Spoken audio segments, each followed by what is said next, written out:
Il existe des pensées, des émotions, et même des personnes qui n'ont de pouvoir sur toi que parce que tu les nourris toi-même. Aujourd'hui, tu vas découvrir l'art bouddhiste de cesser de leur donner ton énergie. Tu apprendras comment couper la rumination en 1 minute, comment arrêter de nourrir l'anxiété et comment te détacher de certains liens toxiques sans pour autant endurcir ton cœur. Parce que tout ce que tu n'alimentes pas perd de sa force. Et lorsque tu apprends à lâcher prise, ce qui entre dans ta vie, c'est la paix, le feu et la lénia. Pourquoi tes problèmes grandissent quand tu les nourris? Imaginez un feu allumé au milieu de la nuit. Si tu ajoutes du bois, il grandit, brûle et s'étend. Mais si tu cesses de l'alimenter, il finit par s'éteindre. C'est exactement ainsi que fonctionnent tes pensées, tes émotions et même certaines de tes relations. Elles n'ont pas de vie propre, elles dépendent de l'énergie que tu leur donnes. Ce qui te consume aujourd'hui n'est pas seulement ce qui s'est passé, mais aussi tout ce que tu continues d'y ajouter avec ton attention, ta peur, ta colère ou ton souvenir constant. Le bouddhisme enseigne que la souffrance ne vient pas toujours de ce qui arrive, mais de la manière dont nous l'alimentons ensuite. Une parole peut blesser quelques secondes, mais si tu la retournes dans ta tête pendant des heures, elle devient un incendie. Un souvenir peut t'attrister un instant, mais si tu le répètes chaque jour, il devient une condamnation. Une relation peut être difficile, mais si tu continues à lui donner ton énergie alors qu'elle n'a plus de sens, ce que tu maintiens vivant, ce n'est pas le lien, c'est ta propre blessure. Alors je te pose une question. Qu'est-ce que tu nourris sans même t'en rendre compte? Un souvenir, une émotion, une personne. Peut-être le sais-tu déjà, ou peut-être le découvriras-tu en avançant dans cette réflexion. Mais retiens bien ceci. Tout ne mérite pas ton bois. Tu ne peux pas toujours empêcher quelqu'un d'allumer une étincelle dans ta vie, mais tu peux toujours décider de ne pas l'alimenter. Et ce pouvoir, tu l'as déjà, même si parfois tu l'oublies. Ce que tu alimentes dans ton esprit devient ton monde. Ton esprit est comme un jardin. Ce que tu plantes et arroses grandit, et ce que tu ignores se fane. Le problème, c'est que bien souvent tu arroses les mauvaises graines. Au lieu d'alimenter des pensées qui te renforcent, tu nourris celles qui te consument. C'est comme arroser chaque jour une mauvaise herbe en croyant que c'est une fleur. Dans le bouddhisme, on dit que l'esprit crée le monde. Non pas parce que la réalité disparaît, mais parce que la manière dont tu l'interprètes détermine la manière dont tu la vis. Si tu nourris des pensées de peur, ton monde devient dangereux. Si tu nourris des pensées de rancune, tout semble injuste.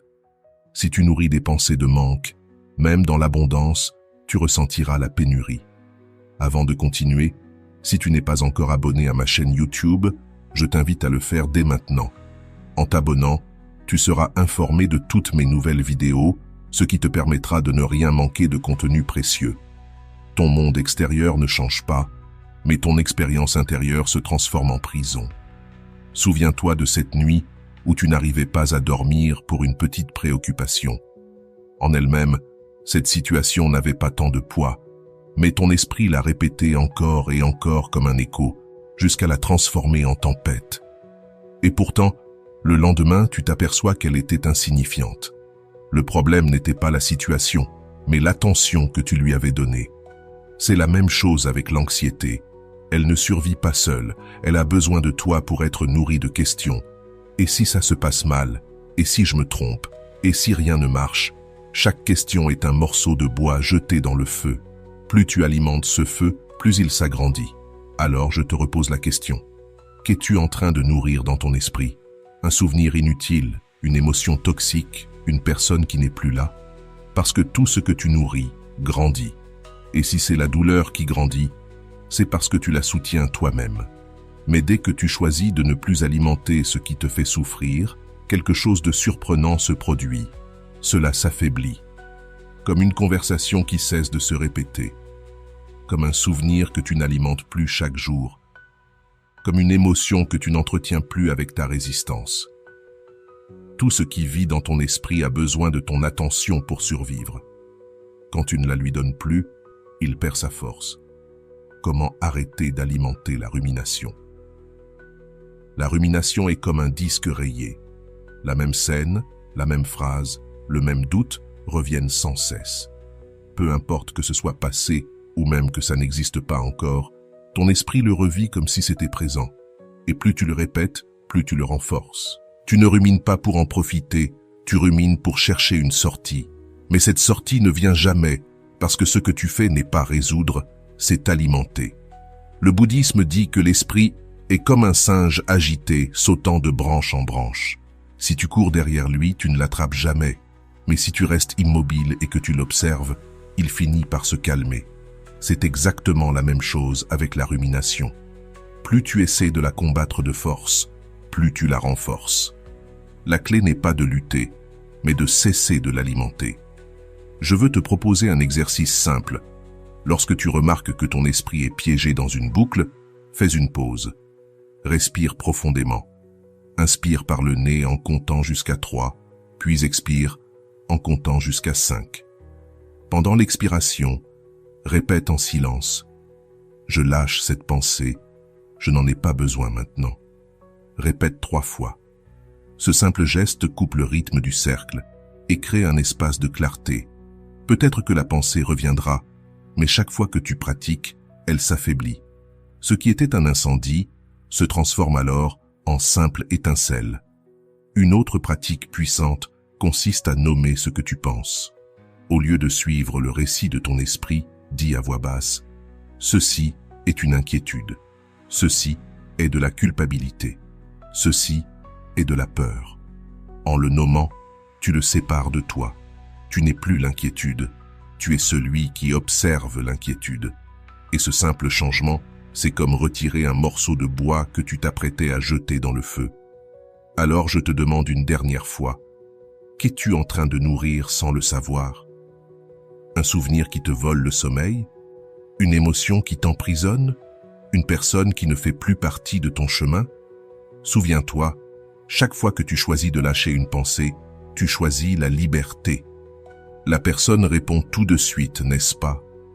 Mais le problème ne disparaît pas pour autant. Ce qui change, c'est que tu ne donnes plus ton énergie à un scénario inventé. Ta paix ne dépend plus de ce que fait l'autre, mais de ce que tu décides d'alimenter à l'intérieur de toi. La rumination va toujours tenter de revenir, car c'est l'habitude d'un esprit anxieux. Mais chaque fois que tu l'interromps par la respiration, par le fait de nommer ce que tu penses, ou en répétant une phrase ancre, tu la prives de nourriture.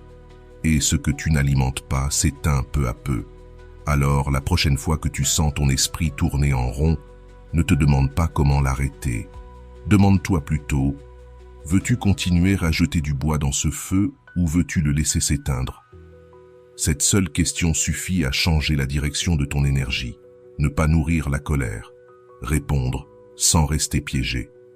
La colère est l'un des feux qui grandit le plus vite quand tu l'alimentes. Il suffit d'une étincelle pour que tout s'enflamme. Un mot inattendu, un regard mal interprété, une injustice face à laquelle tu penses ne pas pouvoir te taire. La colère surgit en quelques secondes, et si tu la nourris, elle peut t'accompagner des heures, des jours, voire des années. Ce n'est pas l'offense en elle-même qui détruit ta paix, mais le temps que tu passes à la répéter dans ton esprit, à la revivre encore et encore, comme si tu pouvais changer le passé. Le bouddhisme enseigne que la colère est comme un charbon ardent. Si tu le tiens trop longtemps en pensant le lancer sur quelqu'un, la première personne qui se brûle, c'est toi. Et souvent, ce charbon n'atteint jamais l'autre.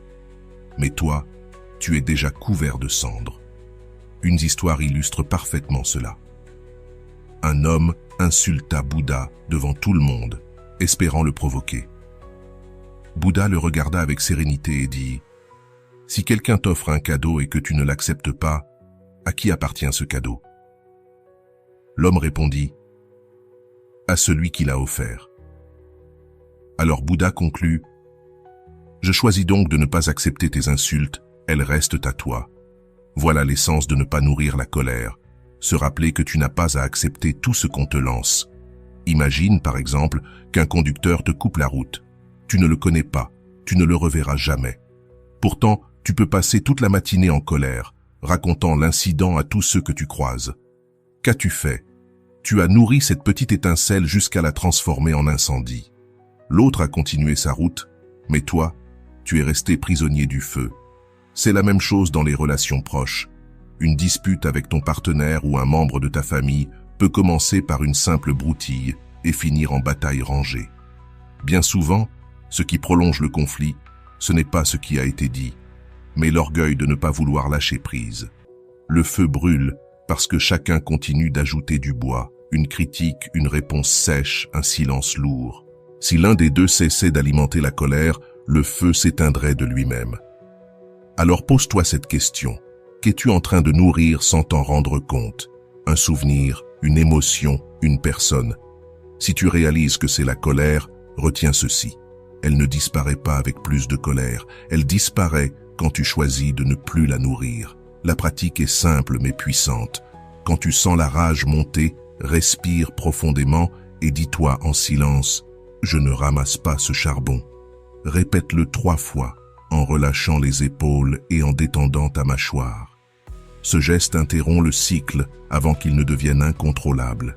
Peut-être que l'autre continuera à parler, peut-être que la situation ne changera pas immédiatement. Mais en toi, il n'y a plus de feu, il y a de l'espace. Ne pas nourrir la colère ne signifie pas être passif ou laisser les autres te blesser. Cela signifie répondre avec calme au lieu de réagir avec rage. Cela signifie poser une limite ferme sans crier, savoir se retirer quand rester ne ferait qu'alimenter le feu. Ce n'est pas de la faiblesse, c'est une force contenue. Et cette force transforme ta vie. Souviens-toi, la colère est un feu qui consume d'abord celui qui l'alimente. Chaque fois que tu choisis de ne plus y jeter de bois, tu te sauves toi-même. Et tu découvres peu à peu que ce qui te paraissait une flamme impossible à éteindre n'était en réalité qu'un charbon qui avait besoin de ton attention pour continuer à brûler. Ne pas nourrir la culpabilité ni la peur du regard des autres. Il existe d'autres feux plus discrets qui ne s'allument pas par une insulte ou une dispute, mais en silence, à l'intérieur de toi. La culpabilité et la peur du « qu'en dira-t-on » sont 2 braises qui semblent petites, mais si tu les nourris, elles peuvent brûler des années. Elles ne font pas de bruit comme la colère, mais elles te consument lentement, comme un incendie souterrain. La culpabilité naît quand tu penses ne pas avoir donné assez, quand tu crois avoir échoué à quelqu'un, ou encore quand tu choisis de prendre soin de toi et qu'une voix intérieure murmure « tu es égoïste ». La peur du regard des autres, elle, vient de la même racine. La peur de ne pas être accepté, de ne pas être à la hauteur de leurs attentes. Chaque fois que tu répètes ces phrases dans ton esprit, chaque fois que tu agis pour plaire, tu ajoutes du bois à un feu qui ne sera jamais rassasié. Le bouddhisme enseigne que la véritable compassion commence toujours par soi-même. Si tu te détruis pour porter les autres, ce n'est pas de la compassion, c'est de l'attachement déguisé. Et si tu vis pour l'opinion des autres, tu ne vis pas ta vie, tu vis la leur. La culpabilité et la peur du regard des autres ne s'éteignent pas par plus de sacrifices, mais quand tu arrêtes de les nourrir avec ton attention. Imagine que quelqu'un proche de toi te demande quelque chose que tu ne peux pas donner. Tu dis non, et immédiatement la culpabilité apparaît. J'aurais dû céder, peut-être qu'il avait plus besoin que je ne le pensais. Cette culpabilité est une étincelle. Si tu la répètes sans cesse, elle devient incendie. Mais si tu respires et te dis « j'ai mis une limite parce que je me respecte aussi », l'étincelle meurt là, car tu ne l'as pas nourrie. Avec la peur du regard des autres, c'est pareil. Pense au nombre de fois où tu as agi, non pas parce que tu le voulais, mais parce que tu craignais ce qu'on penserait de toi. Tu as publié quelque chose, pris une décision. Tu t'es tu, uniquement pour protéger ton image. Chacun de ces gestes est un tronc jeté dans le feu. Et à la fin, tu ne vivais plus ta vie, mais celle des autres. Le jour où tu choisis d'agir selon ta propre vérité, ce feu s'affaiblit.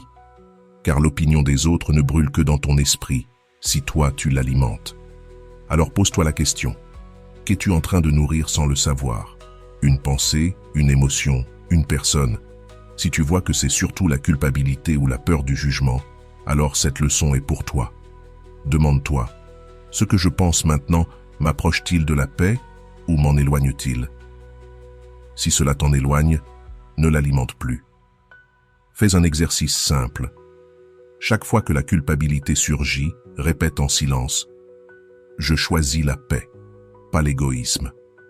Chaque fois que la peur du regard des autres apparaît, dis-toi « Je n'ai pas besoin d'approbation, j'ai besoin de cohérence ». Ces phrases sont comme des seaux d'eau sur le feu. Elles ne l'éteignent pas d'un coup, mais avec constance, la flamme perd sa force.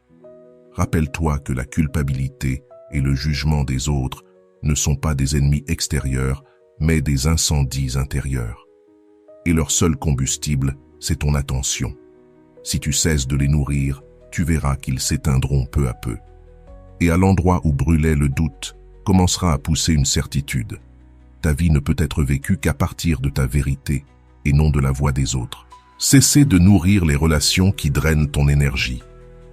Il y a aussi des relations qui, au lieu de t'apporter du calme, te consument. Certaines personnes, consciemment ou non, deviennent un feu permanent dans ta vie.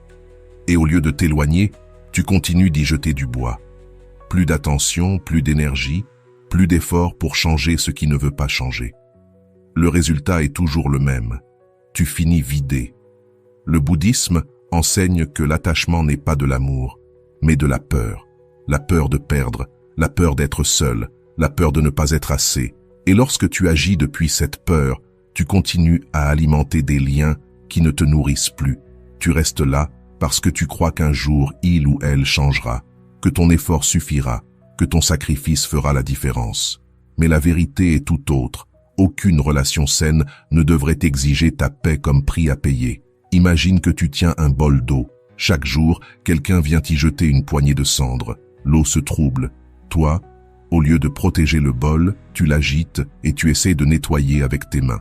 Mais le seul résultat, c'est que tu finis par te salir toi aussi.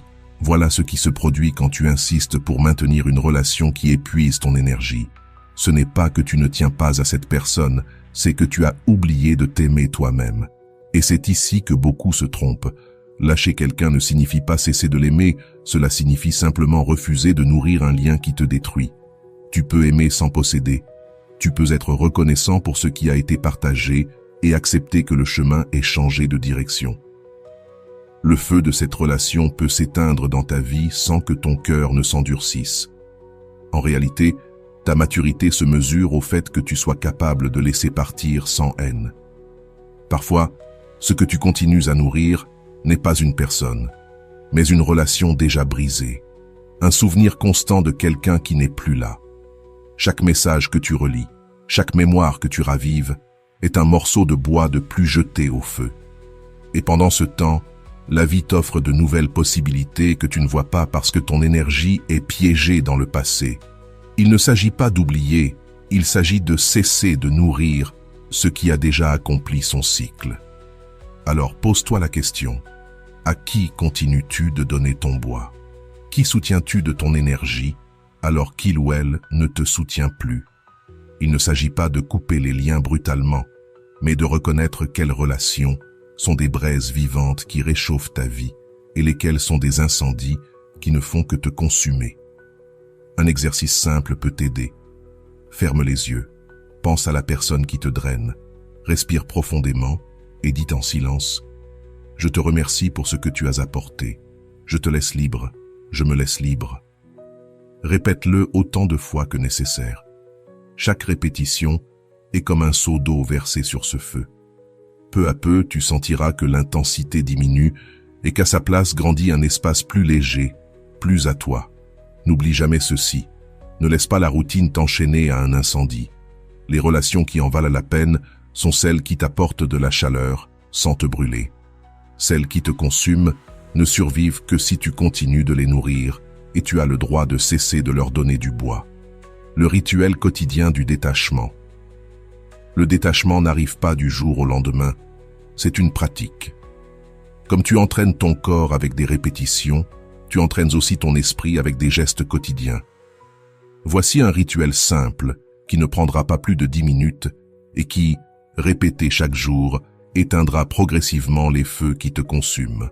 Commence par la respiration. Assieds-toi en silence, ferme les yeux et inspire profondément 3 fois. À chaque expiration, Imagine que tu souffles sur une flamme que tu veux affaiblir. Elle ne s'éteint pas d'un coup, mais avec chaque souffle, elle perd de sa force. Pense à ce qui occupe le plus ton esprit. Une préoccupation, une culpabilité, une personne que tu n'arrives pas à lâcher. Chaque respiration devient alors un rappel. Cela aussi perd de la force quand j'arrête de le nourrir. Le deuxième pas est l'écriture. Prends une feuille et divise-la en 2 colonnes. Dans la première, écris 3 choses que tu vas nourrir aujourd'hui. Peut-être ta santé, un projet, une relation qui t'apporte de la sérénité. Dans la seconde, note 3 choses que tu ne nourriras pas. Une inquiétude, une émotion négative, une personne, un souvenir. Pas besoin de longues explications, un mot ou une phrase suffit. Cette feuille est une carte. Ici, je mets mon bois. Ici, je ne le mets pas. Le troisième pas est un geste physique de libération. Tu peux froisser la feuille où tu as écrit ce que tu ne nourriras plus et la mettre de côté, symbole que tu ne l'emporteras pas avec toi. Ou bien, tu peux la brûler et regarder le papier se transformer en cendre. Ce geste envoie un message puissant à ton inconscient. Je n'ajouterai plus de bois à ce qui m'enlève la paix. Enfin, termine par la gratitude. Pense à quelque chose que tu as déjà aujourd'hui, quelque chose que tu négliges souvent. Un toit, une oreille attentive, ta respiration. Remercier, c'est allumer un autre type de feu, un feu doux qui éclaire au lieu de détruire. Et plus tu l'alimentes, plus il grandit. Ce rituel est simple, mais sa régularité change une vie. Parce qu'à chaque respiration, chaque mot écrit, chaque geste de libération, ton esprit apprend une nouvelle habitude.